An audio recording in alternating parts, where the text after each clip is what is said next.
Howdy, y'all. Joe Hills here, recording as I always do in Nashville, Tennessee, and the moon is rising over Hermit Holmdel.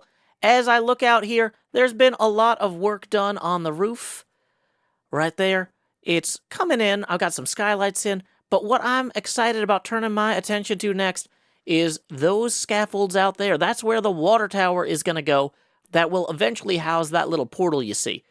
Right now, we are almost ready to kick off the museum portion of this, but there's a ton of other work to do to get everything ready for the grand opening. So, I think that this episode is going to be focused on just knocking out as much of that work as possible. There's a bunch of little tasks and some tall orders. Like that water tower over there, that's going to be 40 meters high.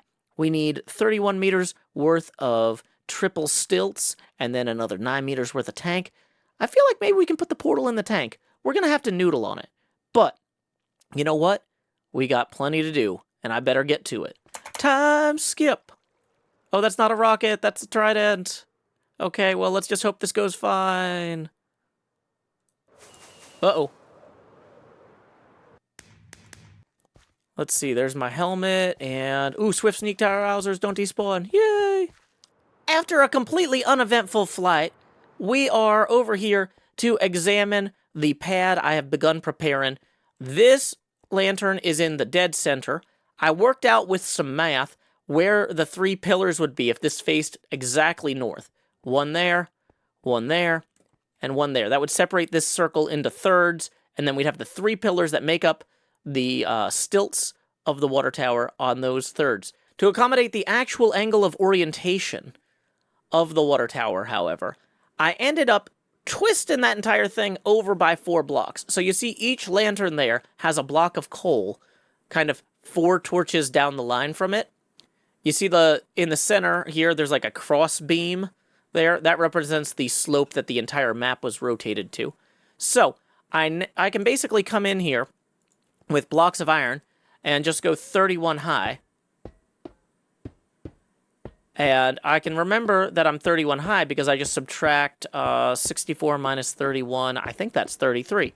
So then when I have 33 left in here, that'll be where we need to go. As you can see, I'm making each of these legs as kind of an iron plus around the center of the post. The idea is I'll keep these relatively hollow. 2 of the legs I'll fill with water by basically using ice to make source blocks. I can put in bubble vaders up and down, and then for the remaining stilt, I'll go ahead and just fill that with ladders, in case somebody has, like, boots on or something that doesn't let them go in the water properly.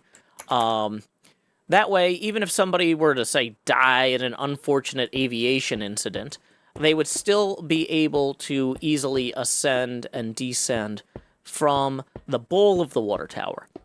In my head, I've got a vision for how I want the bowl of the water tower to work. Originally, when I started planning out this season, this water tower was going to serve as my starter base. However, that ended up not making much sense because I wasn't going to use an elytra originally this season. It was only the introduction of Cub's Fireworks Shop that made me say, ooh, that's the level of razzle-dazzle I want to have in my show. And so these little beauties convinced me to get an elytra. But when I was looking at how far away that is over there, I was like, well, this is a terrible area for a starter base because it's just too far out. So I ended up relocating to over by the service buildings while I was doing all the terraforming, and then I realized that that was even too limited and did the whole grid of beacons thing, which worked out pretty well, I think. But anyway, since we don't need the intermediate step of this being a starter base before it becomes a portal delivery system, or portal water tower type thing, portal tower, if you will, I feel like we can be a little bit more innovative with the design. Originally, I was going to have the entire thing have an opaque shell around it, but now I'm realizing I think only the bowl of the water tower should be opaque, and I want to go in and set up the top of the water tower to be, what would you say, glass maybe? Or possibly open top to some degree. I'm going to play with it and see what makes sense. Maybe just doing concentric rings instead of a solid glass shell over it will sell the rough shape of the original water tower which was loosely modeled after a transistor, one of the innovations from Bell Labs. And so we definitely want to honor that. This was a very intentional design from the beginning of the project when Sarinen's team was on this. So we want to honor the original design, but we don't necessarily have to stick to it too solidly.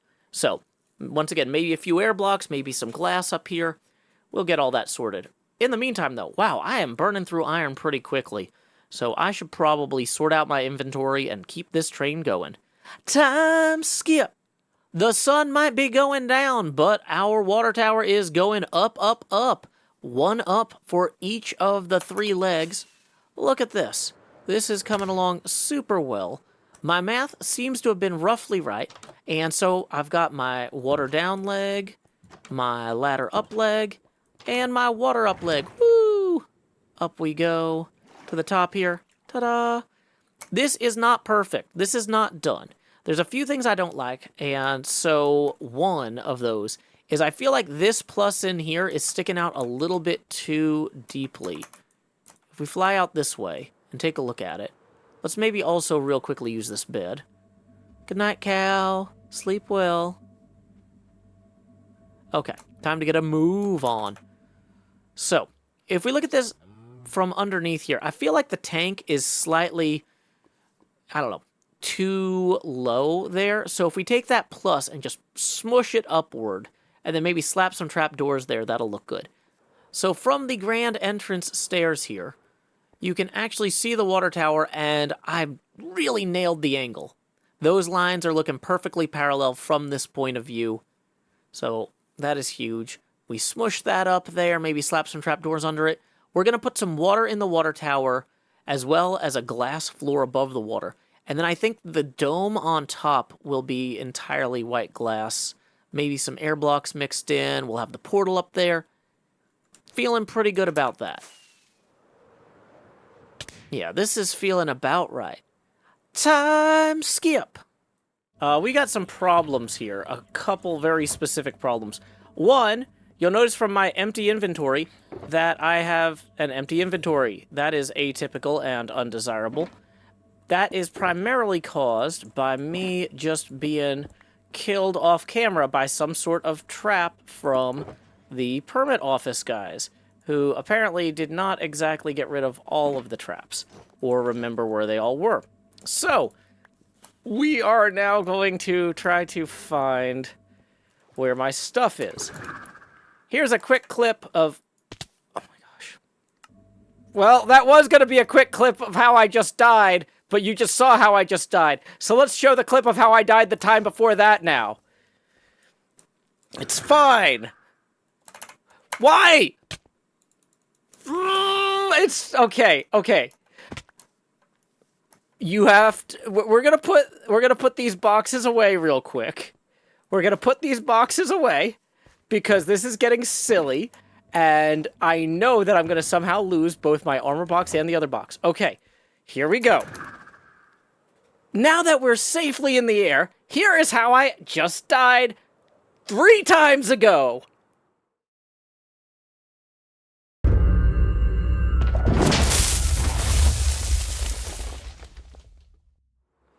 That was a pretty large, potentially multi-stage explosion. It has carved a huge hole out of this bit here. Is there anything left? There is some snow. So we can tell from the snow that not everything despawned. But in terms of, like, actual gear and everything, people ask me sometimes, Joe, why don't you bother having netherite gear? Because of stuff like this. This is... The anvil fell. Oh, wait. My rockets might have survived up there. Hold on. A few of my rockets seem to have been in the blast protection of this box. Wait, when I say a few, literally one star-shaped purple rocket survived. I wonder if any of my stuff got sprayed up in the outer bits up here. Since we have one rocket, we might as well use it, right? Is there any chance that the blast tossed anything over here? No. Whew. Well, this is definitely an Ozymandias level trap. Nothing beside remains. Time skip! Okay. Okay, everybody. We got our new enchanted gear. None of it's mending, but it is at least, you know, working. Fire protection, blast protection, feather falling. We're doing okay. Efficiency 5 on breaking 3 axe. That's all you need. You don't need anything fancier than that. And another thing I wanted to show off is if you look at the background here, the translucency issues in Cortex's earlier betas of the Voxy mod are now no longer flickering nonstop. Cub's firework is just gently dimming in the darkness instead of like continuously flickering, which looked fine for a giant firework, but was super distracting for everything else. Anyway, so we are currently on top of the transistor water tower. I've got a few elements here that are not part of the original. The original water tower, as designed by Eero Saarinen's team, did not have another portal in it. Any sort of portal to hell is generally not permissible in, you know, anything that height in New Jersey. So obviously they couldn't just do this. But we're taking some liberties. Also, I've got some iron here to kind of close it in a little bit. But I wanted to have enough light coming through the glass here that it would really just kind of keep the whole thing nice and bright all day. I think that that's going to work well. Another thing that I've taken some liberty with is the water tower is half empty. Some people might say it's half full, but they're probably just trying to cheer you up, and that's not why I'm here. I'm here to do my own thing. If we look down here at the water tower, most of that water is broadly inaccessible, but a little bit of it, like this bit right here, I can just use to soar to the heavens. Not only have I been clearing out some space here for the road that needs to encroach from that way, but I've also been removing a lot of the beacons that were directly over the water, as well as the one that was next to this igloo. I realized I don't really know what these igloos are for, and so I did some research on the Minecraft wiki. Apparently, you're supposed to use these to fix zombie villagers. And so I was like, I don't know how to fix zombie villagers. Let me keep reading this Wikipedia article. Oh, wait. Whatever. Minecraft wiki article. Well, good news. Apparently, you need a golden apple and a potion of weakness. This one's a splash potion of weakness. It says it helps if you have iron bars or a bed nearby. We got iron bars, but no bed. Core concept. I feel like if we go ahead and just rub our faces on the cactus for luck, then break this, then throw this splash potion of weakness into here, then jump in the cauldron, into the cauldron, oh no, I'm not going to do it in time. I got to get in the cauldron. Then hand him this apple. No, that didn't work. He was too far away. Okay, now you see how he's vibrating like that? When he does that, we need to go get stuck in the spider web, and then put the bread in the chest, as well as this crafting bench.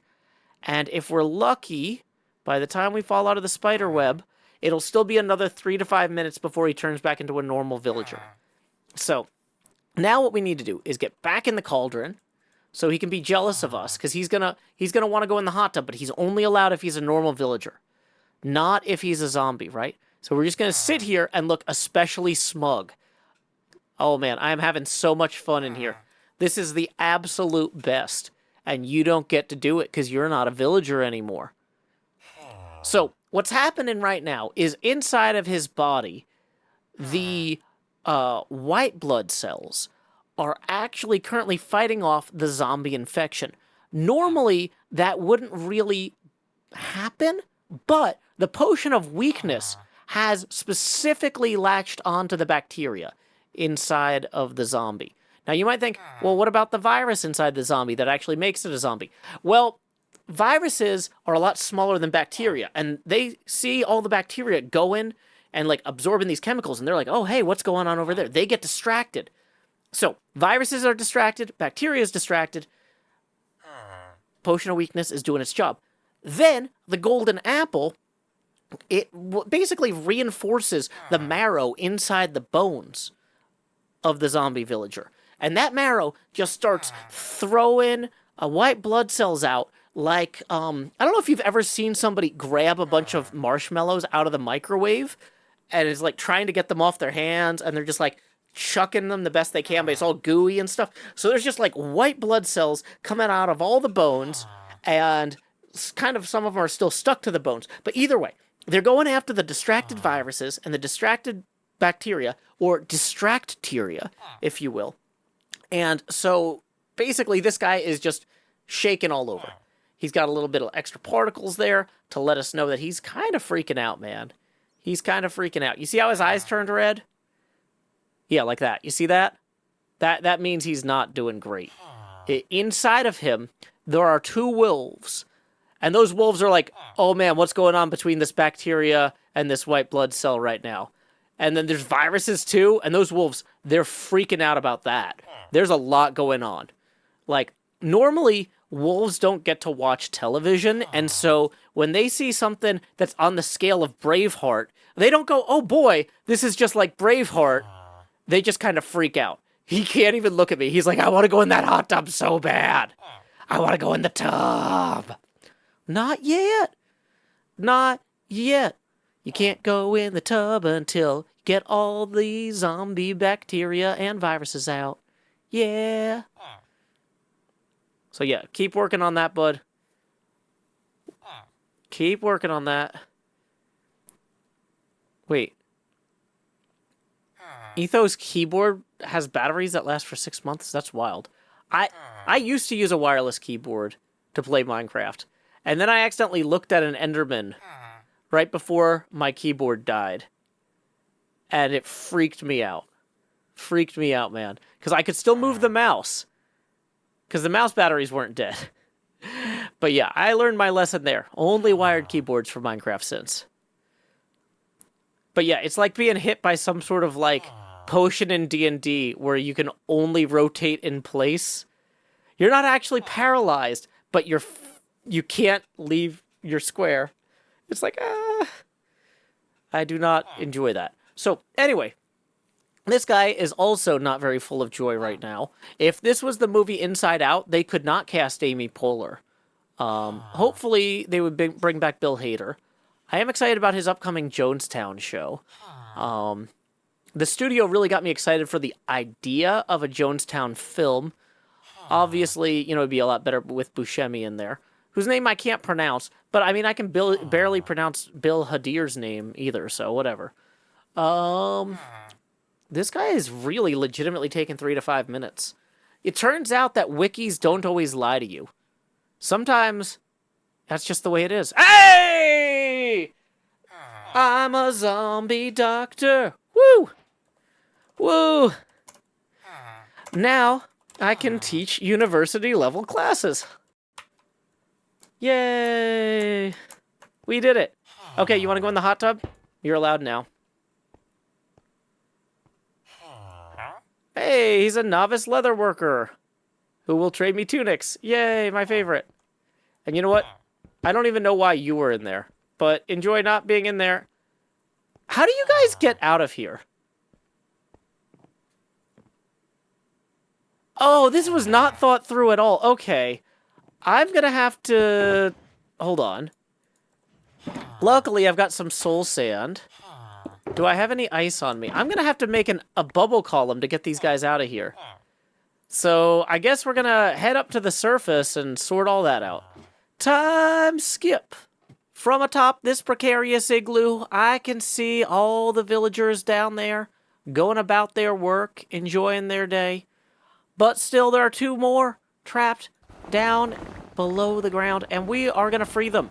First off, we are going to remove the precarious igloo, because, honestly, this thing is a little bit of an eyesore, and it's tacky, and it's cheap, and it's out of here. So, bye-bye. You're done. You're done, precarious igloo. I did not realize there was going to be wool in here. Oh, good, it's carpet, so that's going to go quick. Yay. Excellent. So then, we're going to just start mining down this part. You might say, Joe, well, how are you going to get those guys from the bottom back out? Well, don't worry. I have a plan for that. Not a very good plan, and not a plan that I have the right tools in my inventory to actually execute. But you know what? At a certain point, we're just going to go for it anyway. So, to some degree, the proper way to do this would be to get the ender chest out, go to my toolbox, and then get a fortune pickaxe. And just hit all of these with the fortune pickaxe. That was not the fortune pickaxe. Ta-da! Like so. And then you might say, well, Joe, wait. So you've made a thing where the bubbles come up. Will they just wander up here on their own? Great question. No, they won't. Because I put a gate here. And you might say, well, how are you going to get down the water shaft to do the gate? Unfortunately, I couldn't show you the gate without already solving that riddle for you. But the core concept is we can do it. We can go back down here and solve the gate and open this up, and then they'll come visit all their pals. So, here we go. We're just going to nudge these guys into here. Let's remove these 2 rails. I put those in so they wouldn't accidentally wander in early. Okay, guys. Here you go. Water park time. Water park time. Okay, I'm starting to realize maybe what I should do is make the room... Oh, do you guys remember that old Windows 3.1 game, Jez Ball? It was like Juliet, Echo, Zulu, Zulu, Bravo, Alpha, Lima, Lima, where you just keep making the room half the size. If we just keep cordoning off half of the room at a time, the room will get so small, the only place that they'll have to go will be up and out. Yeah, there we go. So we're just going to keep segmenting the room. Here you go, bud. It's your big day. You've been underground here for over a year. These chunks were rendered a long time ago. Come on. Is he, like, stuck in the wall? Now we're making the room bigger. New answer. Ta-da! That works, too. Okay, so now what we're going to do is we're going to put that under here. And then we're going to take another ice block, and we're going to redirect the current this way. And then he's going to go in there. Yay! Look at that! It's almost like I had a decent plan the whole time. So we're just going to clean up a little bit here, grabbing anything we might find valuable, which is, big surprise, basically the stuff that I brought in with me. You know what, actually, let's leave those. They're very visually cool. Oh, we do want to grab what's left of the cactus, which is mostly the cactus bits. Boy, there's a lot of garbage in my inventory. Big surprise. So now let's go to the surface and see how these guys are doing. Have they already wandered off? Looks like one of them might have already gotten a job as a farmer over here.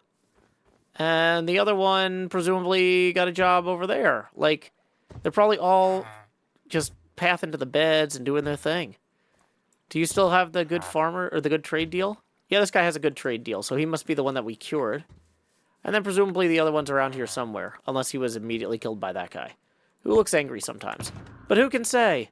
Time skip. After getting those 2 guys out of their pit, I got to thinking, we got this other pit over here, thanks to the permit office guys. Maybe we need some sort of post-exile, like, remembrance statue or something. I don't know what to do with this site right now, but it feels like the sort of thing that we need to mention. Like, the final trap of the Exile storyline exploded here on this day. I don't know. We can come back to that, but leave your suggestions in the YouTube comment section below. Before we go, I did want to take one more look at the water tower and the approach to it. Join me! No, not you, chicken. You have to stay there. You don't get to come. But the viewers, join me! Yeah, the chicken is leaving. He knows. He knows. So leaving our crater down below, I wanted to give you all a bit of a show. I've got some subtle elevation changes along the road on both sides. I've been trying to mirror them, and it's not exactly perfect, but it's generally good enough, I think. I've started arcing these both out away from the water tower at about the point they need to do that. I was struggling to figure out what I should do to support that raised part there. So I wanted to show you an idea I had. I think I want to use the packed ice somehow to make bridge supports or something. So then you could also like boat underneath here. This is not a final bridge design. This is just something I'm going to noodle on later. But it was enough that I could get the road actually out across here. And I've started clearing all of this main center plane here as well. One of the ideas I had was to use that as a kind of festival ground. So like if a HermitCraft member wanted to host a Halloween festival or something, they could claim this entire huge patch in here. So I'm not sure if that means I'm going to pave the whole thing over with grass or what in the long term. We'll see what people want to do. But, you know, it is a lot of space to go unused. So we'll go ahead and see where that all ends up. One last thing I wanted to show y'all was that I got this progress into the map. We have at least completed this whole map, top to bottom. It might not be entirely up to date in every part of it, but if we back up here and climb this, you can at least see where I could point at something to the hermits and be like, okay, well, this area back here is available. Or, you know, this hot dog hasn't been claimed. This hourglass hasn't been claimed. You know, so we'll get a formal banner system in, and maybe somebody will want to build something in the weird giraffe. I don't know. We'll find out. There is going to be so much to see over here at Hermit Holmdel. However, one thing we can already see is that water tower. One thing we cannot already see is mid-roll ads on this episode. That's thanks to Patreon patron Champagne Jane. In lieu of that mid-roll ad, I will now present a haiku of my own devising. Water held above the highest tap or faucet has already peaked. Until next time, y'all, this is Joe Hills from Nashville, Tennessee. Keep adventuring.